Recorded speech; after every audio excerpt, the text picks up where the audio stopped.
بات یہ ہے کہ ہر شاعر کی ایک طبیعت رہی ہے. اب کسی نے وصال کو، کسی نے ہجر کو بہتر جانا. آئی نا سمجھ؟ اب اگر دیکھا جائے تو وصال اور ہجر کچھ نہیں ہے، بس کیفیت کا نام ہے کہ جو دور ہو گیا اس کو ہجر ہو گیا، جو قریب ہوا اس کو وصال ہو گیا بس. ورنہ اس کی کوئی حقیقت نہیں ہے وصال اور ہجر کی، کیونکہ وہ دور کہاں ہے اور وہ قریب کب تھے. اپنی اپنی سمجھ کی بات ہے نا ہر آدمی کی، جو جس کیفیت میں ہوتا ہے.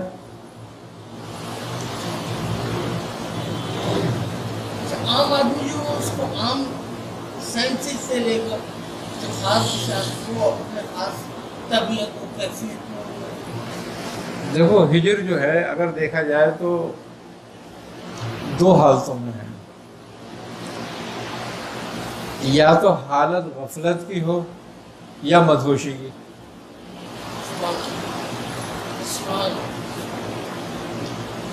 اب کافر بھی تو غافل ہے نا، اور ہجر میں دوری ہے. ایک مدہوش ہو کے ہجر میں چلا جاتا ہے، یعنی کہ جو اپنی ہستی کو فراموش کر دے.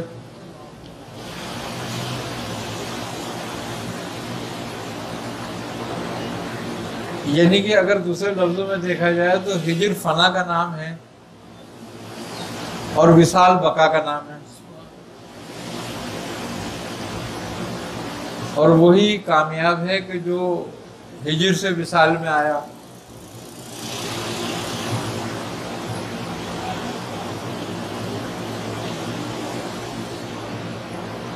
اب جو بزرگ شعراء تھے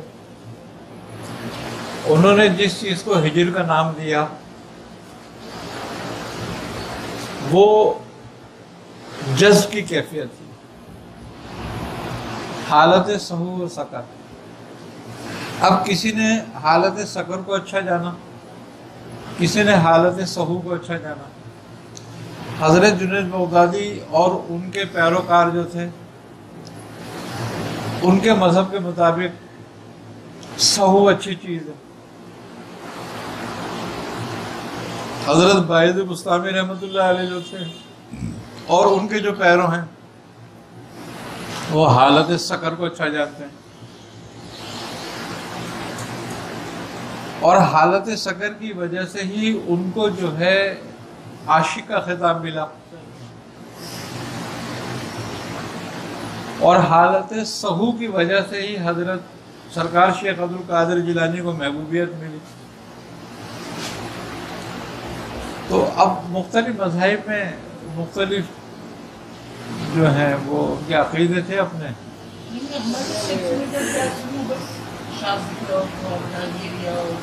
شادیہ سلسلے کا جو اسلوب ہے وہ تو سہو ہے اگر دیکھا جائے، اور قادریہ سلسلے کا بھی اسلوب سہو ہے. لیکن چشتیہ خاندان حالت سکر کو بہتر جانتا ہے. اچھا نقش بندی ہیں کیونکہ ان کے امام بایزید ہیں اور یہ سہو کو بہتر جانتے ہیں، کیونکہ حضرت بہاءالحق نقش بند کے بعد ان کا اس میں تبدیلی آ گئی. اور سب سے زیادہ تبدیلی جب آئی جب حضرت مجدد الافسانی تک سلسلہ آیا. اب مجدد الافسانی نقش بندی اور ابو العلائی نقش بندی، اب ابو العلائی نقش بندی جو ہے وہ حالت سکر کو اچھا جانتے ہیں کیونکہ ان پہ چشتی نسبت غالب ہے، ان پہ نقش بند نسبت غالب تھی. آپ لکھتے ہیں نا خط اپنے باقی باللہ نقش بندی رحمۃ اللہ علیہ کو کہ حضرت میں اس کیفیت میں آ گیا ہوں کہ اب سہو و سقر یعنی کہ حالت ہجر اور وصال ایک جیسی ہو گئی ہے. تو آپ نے جواب میں لکھا کہ یہ حالت کیفیت سے ہم بھی نہیں گزرے.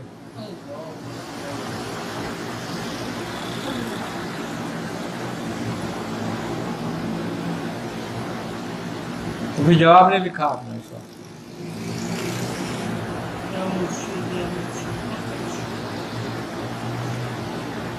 اب یہ کیفیت کب ہوتی ہے ایسی کہ نہ وصل رہے نہ فراغ رہے؟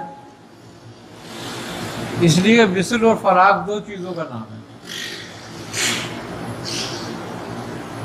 وصل کے لیے بھی دوسرا چاہیے اور فراغ کے لیے بھی دوسرا چاہیے، اور جب دوئی گم ہو جائے تو نہ وصل رہ جاتا ہے نہ فراغ رہ جاتا ہے.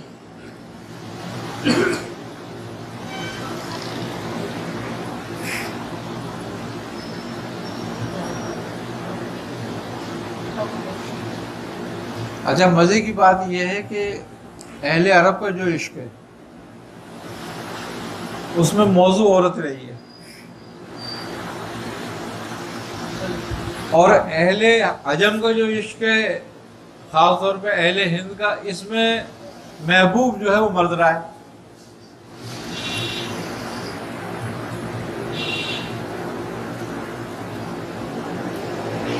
وہاں مرد طالب ہے، یہاں عورت طالب ہے. آپ جتنی شاعری دیکھ لیں، وہ جتنی ان کی عشق شاعری ہے اور ان کی جتنی شاعری ہے، مونس کے سینے پہ چلے. مونس کے ساتھ شاعر کوئی بھی ہو لیکن وہ عورت بن کے لکھے. ہاں، عورت بن کے لکھے گا. جاؤں گی بن کے جو ہاں، ایسی الہی کے ہمارے سامنے واقع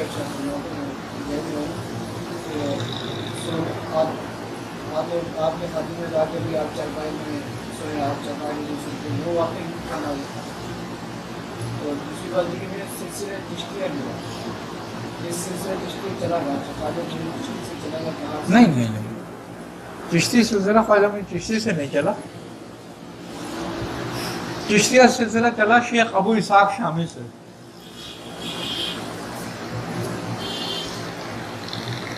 یہ شام سے ہجرت کر کے نا چشت آئے تھے.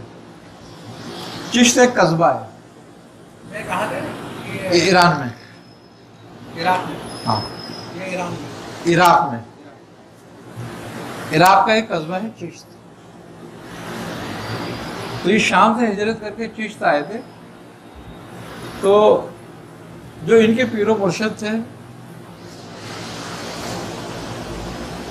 شیخ احمد نام تھا شاید ان کا، شیخ ابو مودود تھا، ایسے کچھ نام تھا، میرے ذہن سے نکل گیا ان کا. تو انہوں نے ان کو کہا کہ تم واپس کب جاؤ گے؟ تو انہوں نے کہا حضور اب میں واپس نہیں جاؤں گا، جو آپ حکم کریں گے میں وہ کروں گا. تو آپ نے فرمایا کہ پھر تم چشت میں رہو تاکہ تم چشتی کہلاؤ. اب تم شامی نہیں رہے، اب تم چشتی ہو گئے. بس وہ نام ایسا پڑا چشتی آپ کا کہ پھر آپ کے بعد جتنے لوگ آتے رہے اپنے نام کے ساتھ چشتی لگاتے رہے. چشت کوئی سلسلہ نہیں ہے، چشت ایک قصبے کا نام ہے. جیسے جیلان کوئی سلسلہ نہیں ہے، ایک قصبے کا نام ہے. یہ وادی جود کہلاتی ہے جس میں جیلان ہے قصبہ، جہاں حضرت نوح علیہ السلام کی کشتی ٹھہری تھی. یہ جودی پہاڑ. جودی پہاڑ ہے. یہ سری لنکا میں کہاں ہے؟ نہیں، عراق میں ہی ہے. آئی نا سمجھ بات. اب یہ سلسلہ اس طریقے سے ہوا، لیکن ابو اسحاق چشتی رحمۃ اللہ علیہ جو تھے ان کے شیخ نے ان کو بشارت دی. انہوں نے کہا ہم اہل چشت کو کیا ایک محبوب دیا ہے اللہ تعالیٰ نے، وہ جو تمہارے خاندان میں آئے گا. ابو اسحاق چشتی سے کہا تھا یہ. تو جب ان یہ سمجھے کہ میں ہوں وہ محبوب، لیکن جو تبرکات سرکار دو عالم کے تھے نا انہوں نے کہا کہ یہ تبرکات اس سے بعد آگے نہیں بڑھیں گے کسی کے پھر بھی، جو محبوب ہوگا اس کی نشانی یہ ہوگی۔ تو جب ان کا وصال کا وقت قریب آیا ابو اسحاق چشتی کا، تو انہوں نے کہا کہ اس کو آگے بڑھا دو، تو شیخ مودود کو دے دیا۔ اسی طریقے سے وہ شیخ احمد ابدال اور بزرگ اس طرح آتے رہے اور وہ آگے بڑھاتے رہے۔ خواجہ عثمان ہارونی پہ وہ آ گیا، تو ان کو بھی حکم ہوا کہ معین الدین کو دے دو۔ تو ان کا قوی خیال یہ تھا کہ اہل چشت کا محبوب معین الدین ہے،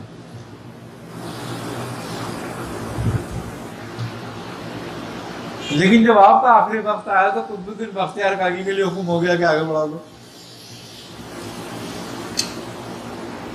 جب حضرت بابا فرید الدین مسعود گنج شکر رحمۃ اللہ علیہ کو حضرت خواجہ معین الدین چشتی نے خلافت اجازت دی، تو دی تھی حضرت قطب الدین بختیار کاکی کی طرف سے، لیکن نعمت آپ نے عطا کی تھی۔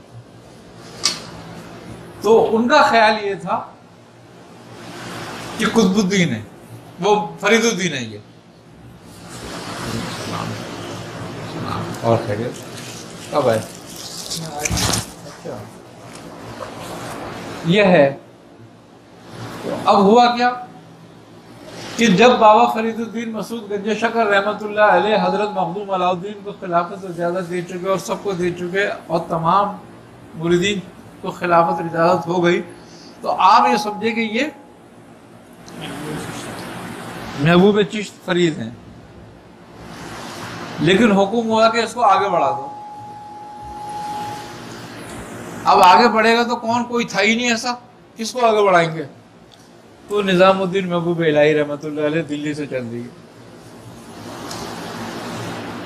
اور آپ پاک پتن پہنچے بیعت ہونے کے لیے۔ آپ نے دیکھا اوہو، آپ نے کہا چشت کا محبوب آ گیا۔ جب آپ نے آپ کو خلافت اور اجازت دی تو آپ کو جب خلافت نامہ دیا تو سب خط سے نا نور کے طور پر ایک نوری لکیر الف بنا ہوا تھا اس خط پہ، وہ خلافت نامے پر۔ تو آپ نے فرمایا کہ یہ محبوب الہی ہے۔ جب نظام الدین محبوب الہی رحمۃ اللہ علیہ کا وصال کا وقت قریب آیا تو آپ کو حکم ہو گیا کہ اس کو آگے بڑھا دو۔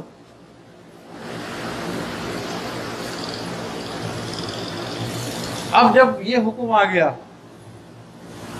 تو آپ نے پھر حضرت محمود نصیر الدین چراغ دہلوی کو وہ تمام تبرکات عطا کر دیے، آپ کا مثال ہے۔ حضرت محبوب الہی رحمۃ اللہ تعالی علیہ کے وصال کے بعد وہ تمام تبرکات حضرت نصیر الدین چراغ دہلی رحمۃ اللہ علیہ کے اس میں آ گئے۔ جب آپ کا وصال قریب آیا تو آپ کو حکم ہوا کہ اپنے ساتھ لے جاؤ، پھر آپ نے آگے نہیں بڑھایا، وہ تبرکات آپ کے ساتھ چلے گئے۔ اب اس میں چشتیوں کا جھگڑا ہے۔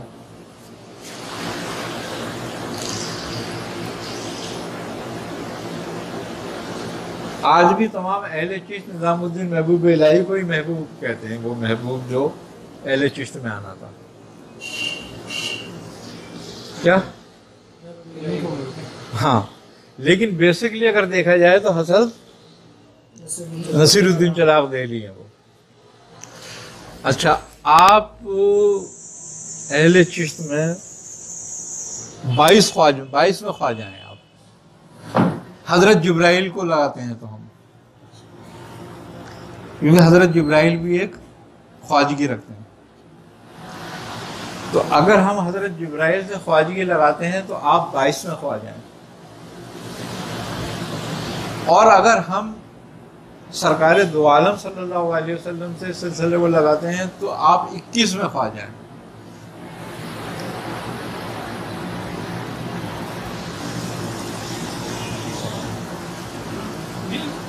خواجہ کا مطلب ہمارے اس سلسلے میں سلطانی بادشاہت۔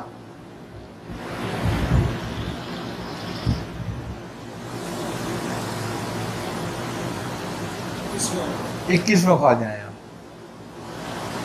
اچھا، حضرت شیخ مودود فرماتے ہیں کہ 20ویں کے بعد محبوبیت ہے. اگر 20ویں کے بعد لیتے ہیں تو 21ویں حضرت نصیر الدین ہے. اس کی بات آئی تو کیا جہانگیر بھی ایسے کوئی جہانگیر بھی ایسے ہی لقب ہے. یہ بھی مقام محبوبیت ہے. 3 معنی ایک ہی معنوں میں آتے ہیں، سلطان، خواجہ اور جہانگیر. جیسے ہمارے سلسلے میں وہ راجہ میاں کو شاہ مخلص الرحمان جہانگیر، ان کو کہا، ان کے بعد انگلش کے بعد سب جہانگیر ہی ہو گئے، جہانگیر کوئی نہیں آیا. اچھا، چشتیہ خاندان میں بھی جہانگیر آئے، جن کو لقب ملا وہ حضرت مخدوم اشرف جہانگیر سمنانی ہیں.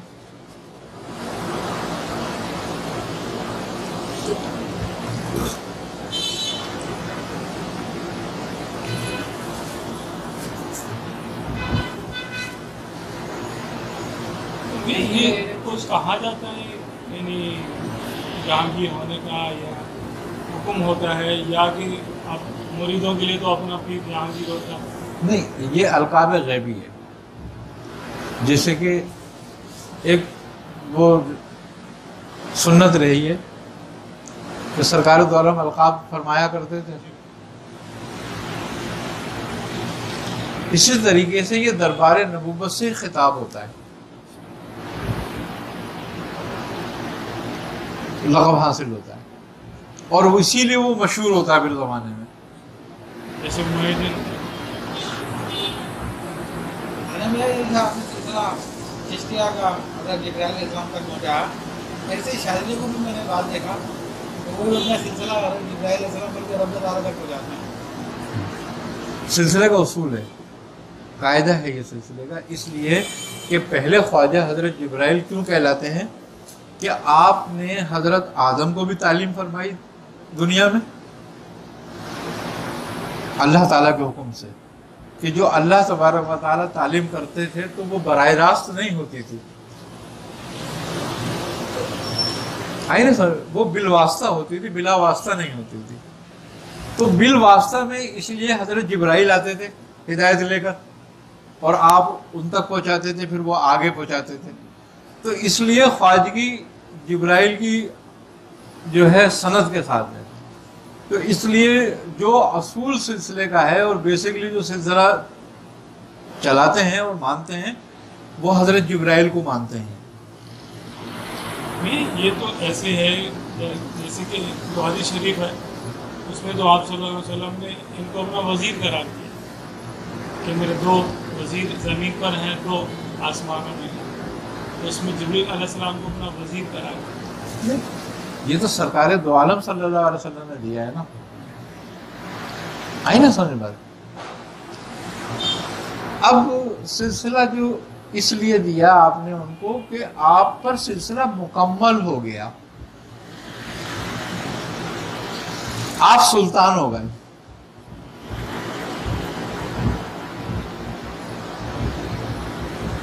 جب آپ سلطان ہو گئے، آپ بادشاہ ہو گئے، تو اب 2 وزیر ان کے آسمانوں میں ہو گئے اور 2 زمینوں میں ہو گئے. آئی نا سمجھ بات. لیکن چونکہ آدم علیہ السلام سے جو تصرف کی ابتدا ہوئی وہ عیسیٰ تک مکمل نہیں ہوئی، وہ سرکار دو عالم پر مکمل ہوئی ان کے.